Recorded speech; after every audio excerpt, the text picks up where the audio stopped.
today's title, I didn't know I was abandoned until decades later.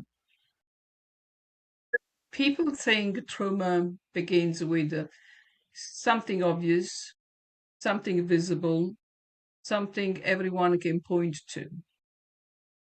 But for many of us, begins quietly, in silence, in confusion. In the moment you realize you are no longer safe. For me, that moment came at 5 years old and it changed everything. This episode is not just about what happened, it's about what it creates.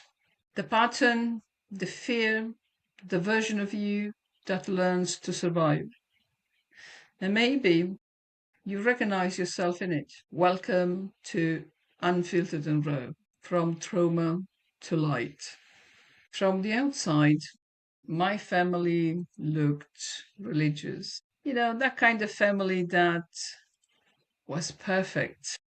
Nothing to say anything negative about it, because my parents made a very good effort to keep it look very good. So basically, what I want to say today in this episode, it's about my story when I was 5 years old. I found myself in this hospital, and I was 5 years old, and I was very sick. How did you get there in that hospital? Um, I was very sick as a child, and so my parents took me to this hospital. And I remember that was just the worst, we could say the worst part of my life, um, because the thing I remember was I was left there by myself. There was days became weeks, weeks became months.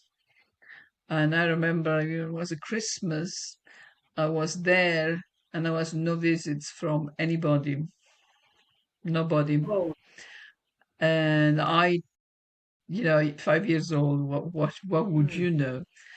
The memories I have about this part of my life is um, I was sick and I was treated for kidney failure.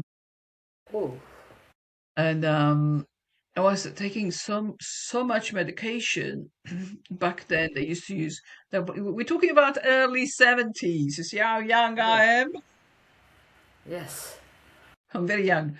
Early 70s, they used to inject me multiple times per day.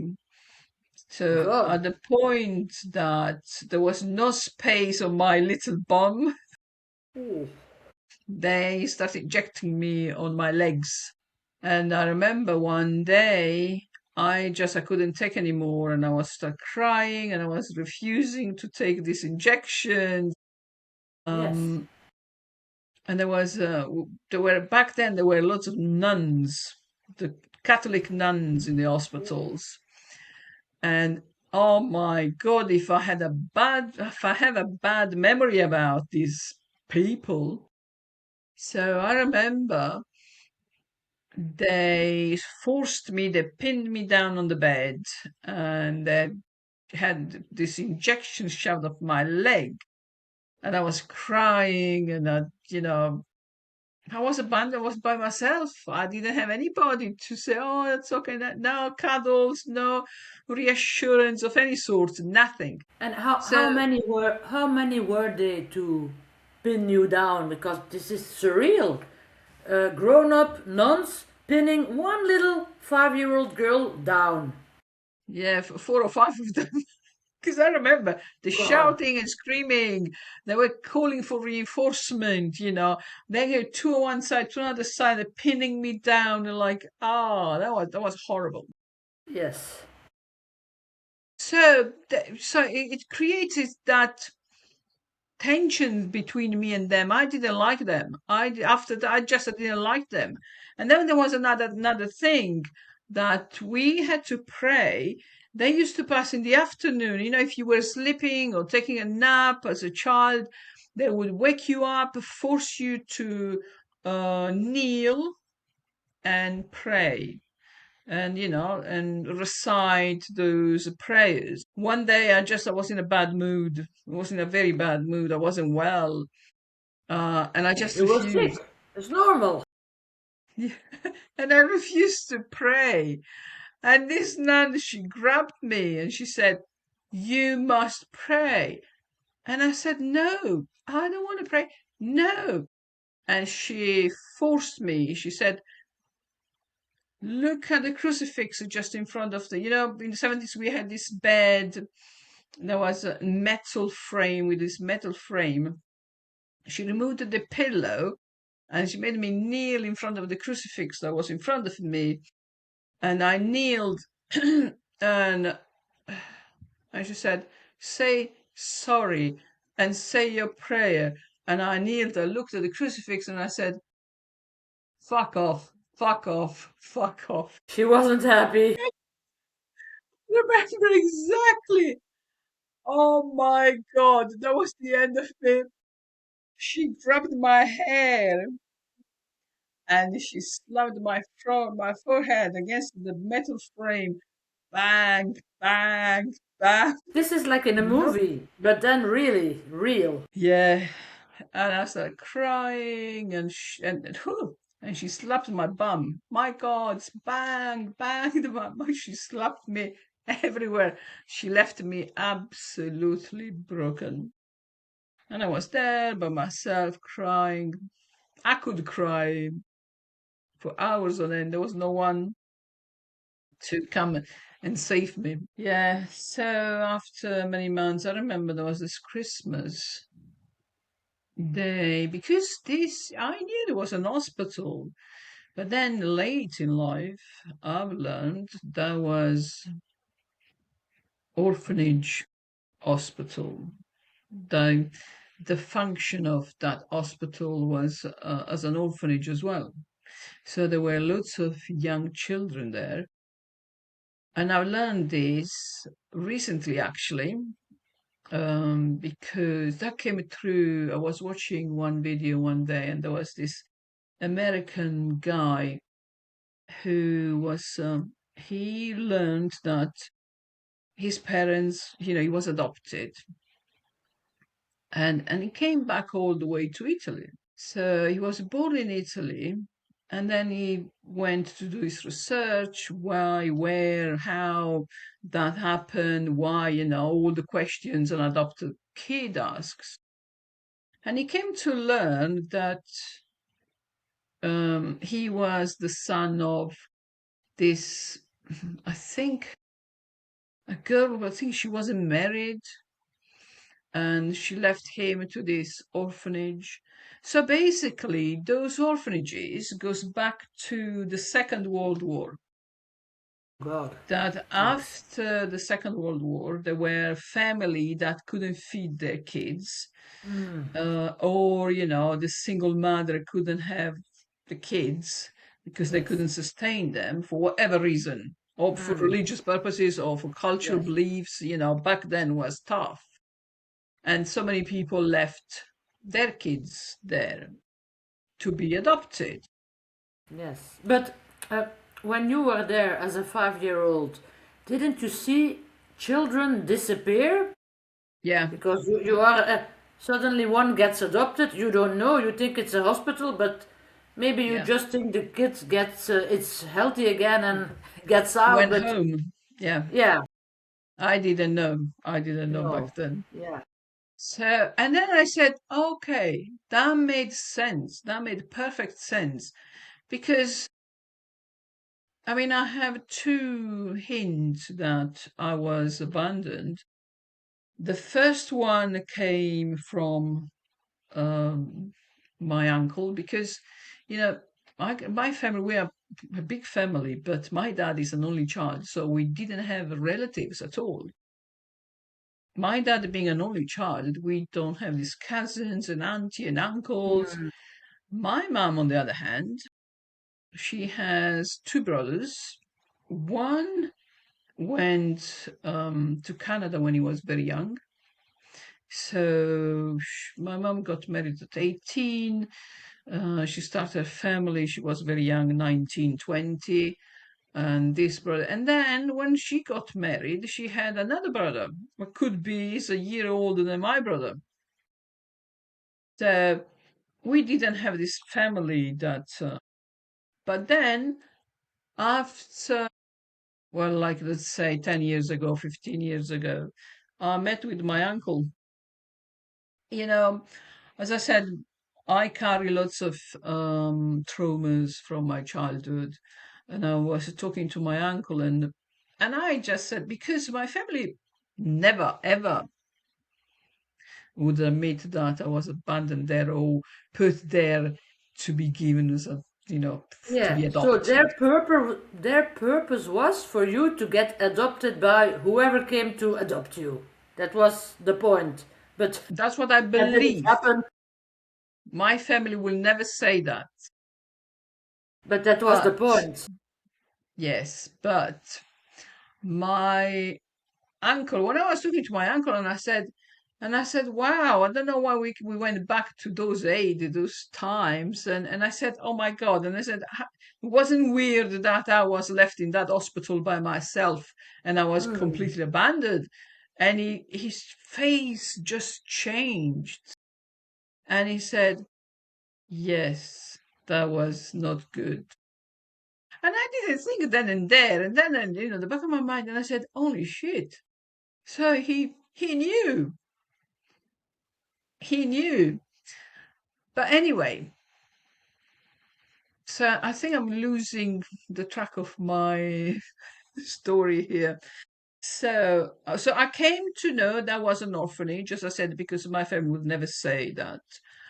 After I saw this video where this guy came to search for his family, and I discovered that that hospital, specific hospital, was used as an adopted center, an adoption center. But maybe it was vice versa. Maybe it was an adoption center disguised as a hospital. That makes sense. Because an hospital, that's normal to people. Everyone goes there. Yeah, yeah, Maybe it was like exactly. that. Yeah. Oh, yes. Yeah, yeah. I wouldn't know. It can So happen, you can be my, sick. yeah, my time in the hospital was, as I said, I was just by myself, and the feeling of being alone and completely ignored, emotionally, it just destroys you. As a 5-year old, it destroys you as a 40-year old, 50, but as you need cuddles and reassurance and love to Yeah, build you. And yet you get destroyed at that age. It must have been absolutely. horrific for you. But there were a few well, a couple of funny stories my time there. The only visit I received, I remember, was by my oldest brother and no, my two brothers, with a friend of ours. Back then. I mean, we're talking about, oh God, a long time ago. So they came, um, and they stole those syringes from the nurse's trolley. I remember there was these glass syringes, these big glass syringes that they went to the toilet. I remember they were sucking water from the sink and was spraying. It was against the walls. That was the Party. best. So it was the best thing that happened to me. I was so happy somebody came to visit. Hmm. And then one day, one afternoon, my mum appeared.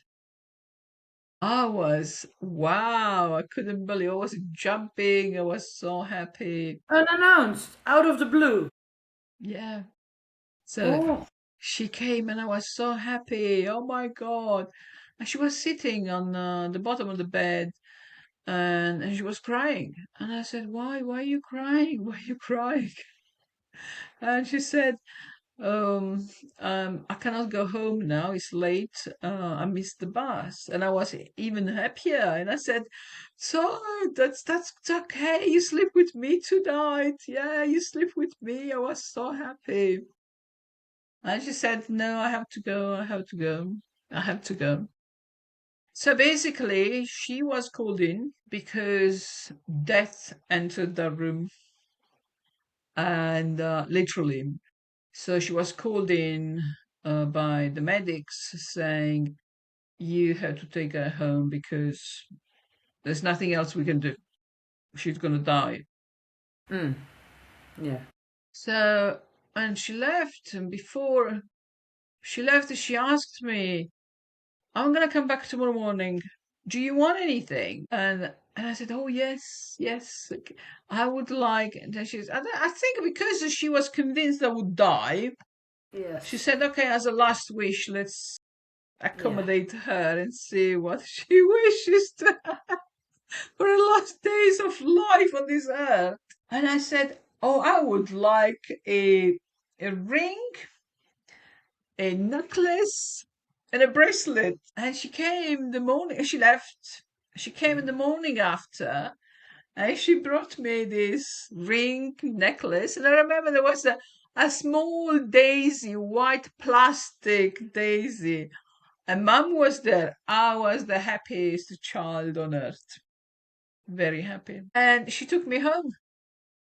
I went home, and of course, being home is home, and no matter how mistreated you are, unfortunately, Yes. as a child, you don't know any better. You haven't No. lived anything else. That is your home with Mm. my siblings because we were 8 of us. So I healed. I just healed. Against all odds. Yes, absolutely against all odds because what it is, I mean, now I understand if you are left abandoned, not cared for, apart from the chemical medication they inject you, but emotionally, if you're left alone, abandoned with no care or love, Yes. so the healing it doesn't happen. No. And so as soon as I went home, I healed. And how long was the time you went into that so-called hospital and you went out? How long is the time frame? I never knew. I don't know to this day. And I know had to be probably 1 year. I don't know. And Must because be horribly sometimes, long. yeah, sometimes I said, I would like to go and check those records, to see how long I was there. And I want to see the reason why I was left there. Yeah. Um, but then everything has changed. Those hospitals closed. I don't know. So to find out is not easy. So this is the story for this episode. We're talking about abandonment, emotional discomfort, especially Neglect. Total emotional neglect, I call it. yes. This is worse than abandonment. Oh Abandonment yeah. is just the beginning, and what follows it goes way deeper for you as a child. And that's where the biggest crack just start forming within your psyche. So you don't understand what's going on, but you start closing off because you cannot trust anybody. You cannot, believe that there is love in the family or there is love from anyone. Probably that's why.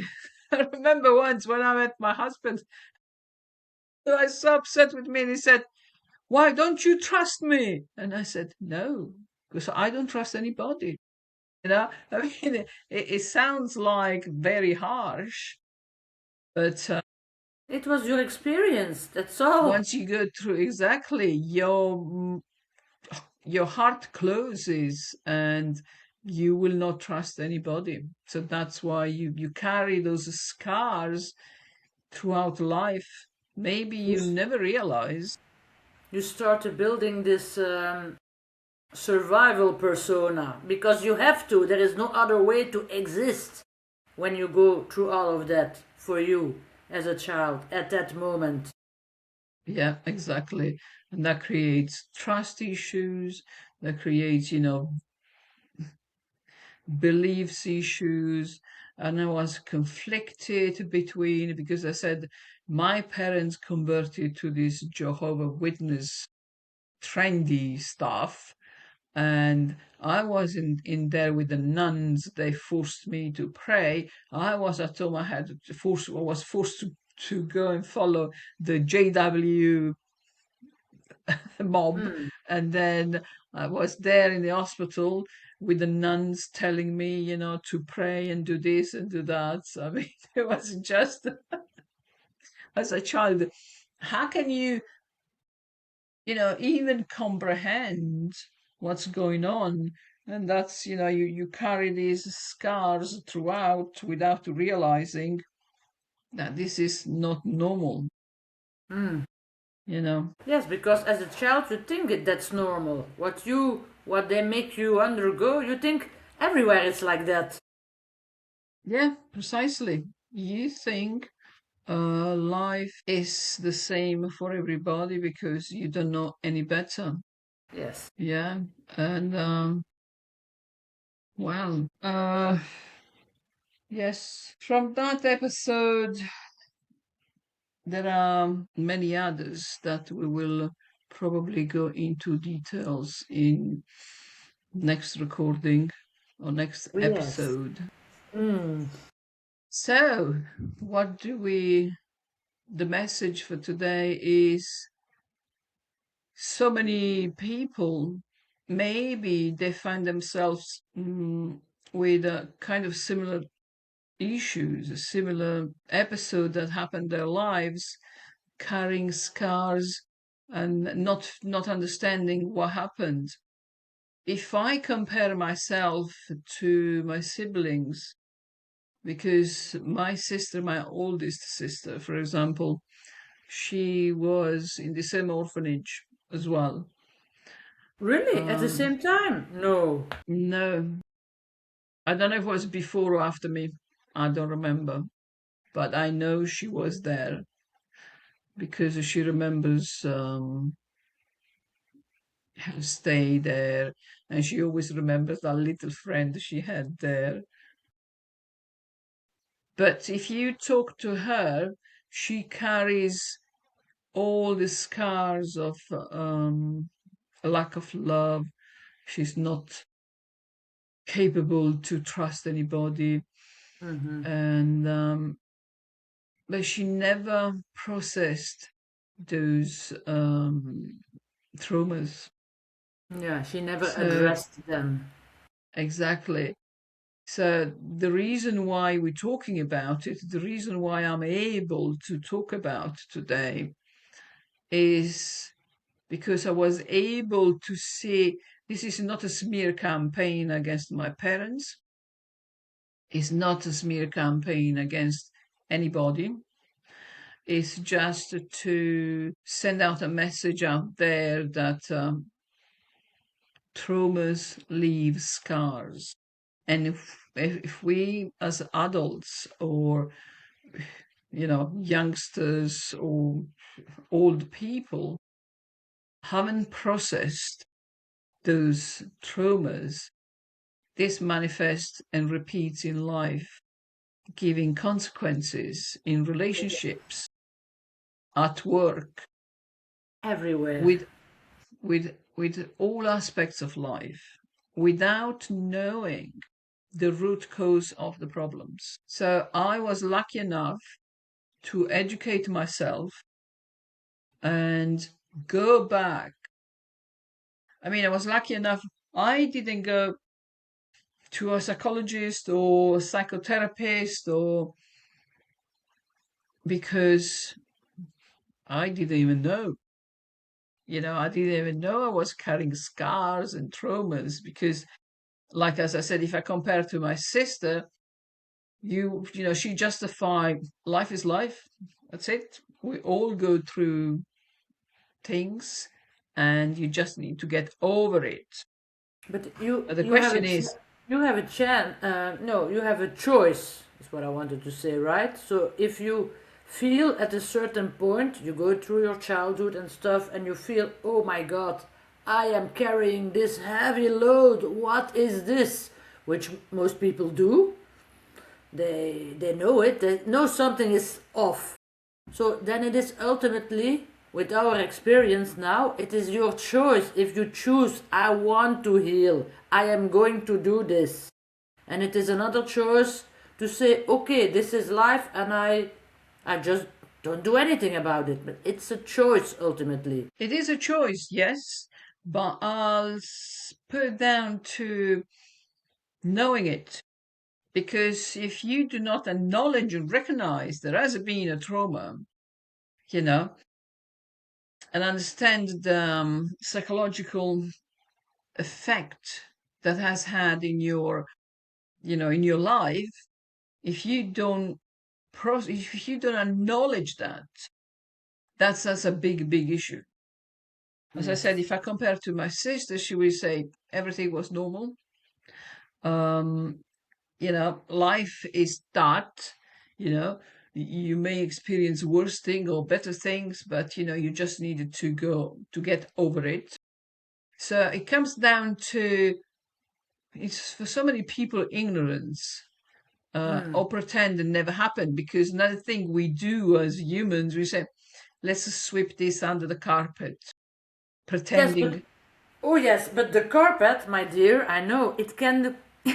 It becomes very high when you keep on swiping everything under there, which many people do. Which, like addictions, is a superb manner to swipe everything under the carpet, because then you don't even feel anything. So that's magnificent to ignore everything, but you just you're just replacing the problem somewhere else. Yeah, So precisely. Yeah, exactly. The problem then, it is manifested through your relationships, through with your everywhere. children, with your partner, with your Work, co-workers. Yeah, even in your own body. It can manifest absolutely. as sickness or lots of things. Now, even science proves it, that some Yeah, things that are in your body can manifest other things. It's proven scientifically. So, it doesn't come absolutely. randomly. Everything in the body has a reason that it comes there. Absolutely. So I was lucky enough to educate myself when I started doing the training as a teacher. So when you go through the training, you have to learn about kids' behavior, Yes. and understand the background they come from, understand the psychological background, the social background, and so on and so forth. Because for me, from my experience, I was in my late mid 40s. I I was questioning everything. I was like, how, why, all these issues now in my life, and where they come from, where they stem from, and because I've swept everything under the carpet, Ooh. that carpet, as you said, was so high. So, and then I started revisiting things, and you Yes. started revisiting, and you learn things, and you say, oh, maybe, Mm. oh, okay. So you start pinpointing. Yes. Right. Okay. That's has caused this in my life. Trust issue, self-confidence, um, all this. I mean, thank God You wasn't that start bad. getting aware of a lot of things at that point. Yes, And then once exactly. this thing is open, this awareness, you can't unsee it. It gets bigger and bigger and bigger by time. Absolutely. You can't Yes. shut it Until, down. Once it's open, it goes more open by time. Open, open, open, deeper, deeper, deeper. And then when you lift up that rug, oh my god, you say, what's that under there? All of this bullshit. Yes. it will take decades to clean the carpet. Yes. God. Yes. Yeah, it is fascinating, and it Yes. comes down as I kind of you that are obsessed about educating yourself about everything, because knowledge is everything. Knowledge is key. Mm. And if you don't know, and if you don't hear other experiences, if you don't read, I was lucky enough, as I said, I was reading back then. Back then, there was no podcast. There was no, we're talking about like, 10, 15 years ago. There was Mm. no enough information out there Yeah, there to was, but understand. you had to be able to access it. There was, but it was much more difficult. Now it's everywhere at any Yeah. time. It's there every second, all around you. Back then, you had really to. It was much more difficult to get access to information. Oh, yes. Mm. Unless you had, good money that you could go to a Yes. specialist and talk about it and get some help. But no, I wasn't lucky enough to see. But then again, I would have not even know that you maybe you could have solved that with help, a professional help, to be honest, because the way we were brought up, you have to toughen up and get on with life, and that's it. What it was, and you just move on until until you collapse. Yes. And if I compare exactly, as I said, I was able to deal with that. If I compare myself with my siblings, I mean, oh my God, it's a very sad story. That's why I'm so passionate to talk about it. And I have, who said we are 8 children. I lost already two brothers, which the second one just passed recently, um, just last couple of months ago, and he was never able to stop his drinking to cope with life. So he was never able. He's another one who swept everything under the Mm. carpet, thinking Yes. there was Aladdin coming by and taking, No, but all the rubbish no. away, Yeah. but there was no one who could rescue him. So Mm. his life ended in a very, very, very sad Sad, yes. situation. And So you are the example of the family, healing wise. well, yes, I can say that. I can say that. That's why, as I said, I'm very passionate to put everything out for two reasons. One, to let people know that who go through similar experiences, that you can always find a solution and come out of the other side, Even if it's in victorious. your 40s. People always I, assume, oh, you have to do everything when you're young. You have to become rich when you're young. You have to become famous when you're young. You have to, the family, the trees, the white picket, everything has to be done before 30. Otherwise, it's shit. Well, no. No, no, at all, not at all. no. Yes, That's when the experience occurs in that time, but not, it's not the end absolutely. result. Yeah, and it gets difficult at our age because people start thinking, "Oh, that's so shameful. Oh, I feel so Yes. ashamed to talk about my family and the problem that has occurred, because it is a taboo. You have to keep everything under, Yes. hidden." They don't want to Uh, put out the dirty laundry. No, no, no, no. exactly. I had enough of dirty laundry. I had Yeah. enough of the one who's in the cupboard. I Yes. had enough of the carpet and everything under the Yeah, that's carpet. healing. So lifting up the carpet is healing. Opening the cupboard, healing. Putting out the dirty laundry, very dirty, healing. And they don't That's want it. that, people. They Yeah, want to that's keep it. everything behind fucking closed doors. No. I met people in my life, which, you have friends along your life, and Yes. you hear, apart from, my own experience and my family, but do you know how many people that would never dare to say what happened to them because Yes. shame, embarrassment? Hmm. I understand that because we all felt that. Yeah, what is It kind of, XYZ going to say or think about me? That's the how yeah, people think. My neighbor, precisely. my parents, my sister, Auntie Claudie, Auntie this, that, I Yeah, don't know who else. What are they gonna, what is their perception gonna be of me? Oh my God. But their own precisely. perception of themselves, who cares? So, Yeah, that, yeah. It's very difficult. Yes, exactly. It's very difficult because we were educated in a certain culture that, if you admit what happened or what your parents did to you, oh no, that makes you feel less, or you will bring shame on your family, or you will put in a bad reputation your family.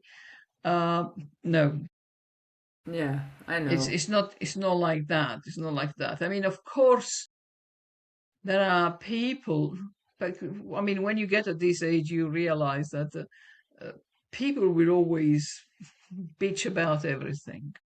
They Yes, will always judge everything. But yes, if you, and what I realized in my life is I need healing. And thank God I was able to understand that. If that means I need to put my laundry out, my dirty laundry out, yes, to freshen up everything, oh, yes, I'll me put my too. laundry out Yes, because your opinion, it doesn't affect me because that's my life. I lived this experience. It didn't affect you in the slightest. So I have to do what I have to do to get better. yes, It's not, as I said, to start a smear campaign or no, spread hatred about anybody. It's just stating the situations, the facts that mm, causes those traumas and yes, damage, and how you were able to overcome those damages, those yes, traumas, because it's better to deal with it now than see my brother, yes. anyone like my brother, dying because he was never able to deal with these issues. Yes, it's true. Yeah, well, I think we probably touched about most of the points that was meant to be talked today Mm-hmm. about this episode. What we're going to do is we're going to wrap it up. Okay. Hey, we have something big in common, but I don't know if you know, but I'm a teacher too. Yes. What do you teach? Art. I'm an arts teacher. Okay, wonderful, Yes. excellent. I was So, also, yeah. say, what were you saying? I wanted to say back then, being either an arts teacher or a sports teacher, those two groups were we were also bullied. Just because it was like, you're only teaching art, that's so stupid. That's taking a pencil and making a little drawing. And we do Latin and languages and mathematics and we teach physics. Oh, it was already Yeah, that hierarchy. It's very silly and very stupid because we did the same courses of psychological, everything was the same. But yeah. me art, they mathematics or whatever they chose, it's just a choice. Oh, there is, of course. I mean, as I said, So much judgment. in every aspect, exactly. I mean, we are trained to be superior Yeah. to everyone. So there is a big thing in education as well. And I hear now from my dentist, it's the first time he tells me that from my dentist. Dentist is you have to study for doctor and then specialize in dentistry, right? He Yeah, tells me that Being a dentist is also called stupid in the medical world. They're the stupid doctors, the dentists. What the hell? I'm happy when I can go because I have lots of problems with my gums and everything. So when they sort it out for me, there's no such things as a stupid dentist. Why are people No, judging like that? precisely. That says exactly. But then it comes down to everything comes down to self-confidence. I reached that Yes, point in my life that, I mean, me too, being a foreigner, it's not just that, but I was slugged off so many times. So many times. Oh my God, you're a foreigner and you. So somebody, one day, another teacher said he was teaching languages, English, and he said, "So what do you teach?" And I said, "I teach computing." Oh, yes. Yes, everyone, if you cannot teach anything else, teach computing. As yes, if you know, computers is just tapping on your keyboard. I yes. mean, people are just, I don't know, they throw their opinion out without even reflecting. So, but then But again, I now got to the stage. we see how the computing has evolved, right? Yeah, It's the main thing nowadays, computing. It's not as stupid as this person labeled it at all. not at all, but never was anyway. Never was because but every subject has is Yes, whatever you you teach, know it has something to bring to the world. absolutely. But then it comes down to your self confidence. Yes, If your self confidence is rocky, when I was in my mid 30s, I was insecure because, all these traumas and stuff. And you feel so bad. You beat yourself up. that's the worst. Now That's one you thing, can. the other people beating you up, but then your self judgment, that's worse. Exactly. That's what it is because you judge yourself, you're not enough, you will never be like them, and there is not enough time in your life to become like them. This is just until you realize we are just unique. And if you're happy, content with yourself, anything that comes your way, it just enters here and goes out the other side straight. That's what happened to me now. You can throw anything at me. I couldn't care less because I know who I am now. I know where I stand, and I'm done. I'm not affected by any opinions at all. I mean, behind this concept, there is all my spiritual learning that I wrote a book. I wrote books about it. It comes down to your self knowledge, who are you on spiritual level as well, as a soul, what Yes, you came here to do, um, your level of consciousness, of yes. awareness of everything. How Hmm. conscious are you? How there are books written by uh, Dr. David Hawkins. He talks about power versus forces, and he talks about consciousness and the level of consciousness that each soul has. So when I started, reading those books, it was such a breath of fresh air, and I say, "Oh my God! If I only knew that when I was 15, I would never have Yes, any problem in my life." This is so great to understand yes, who are we from that perspective of consciousness.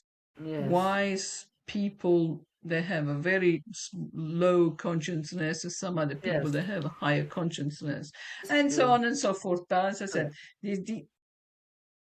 these are concepts that need time Yes. to talk about it. To integrate. Yes, integrate, and we will integrate that for sure. Yes. So, my dear friend Annick, so I think Yeah. we're going to wrap up this. My message to you out there, you're listening. So, if you have ever felt abandoned, unseen, or not enough, I want you to hear this clearly.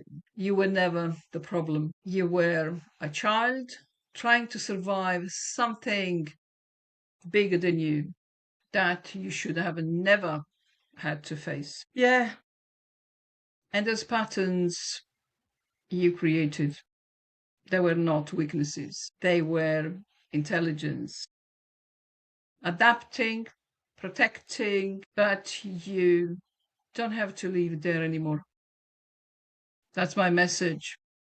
You can unlearn it, you can heal it, you can get back to you, to your real you, who you are now, and what you meant to be. And that is where your power begins. So, if you liked or you like this podcast, please like, subscribe, and share. And this is Unfiltered and Raw from Darkness to Light by Liliana and Annick Maria. Nessun buon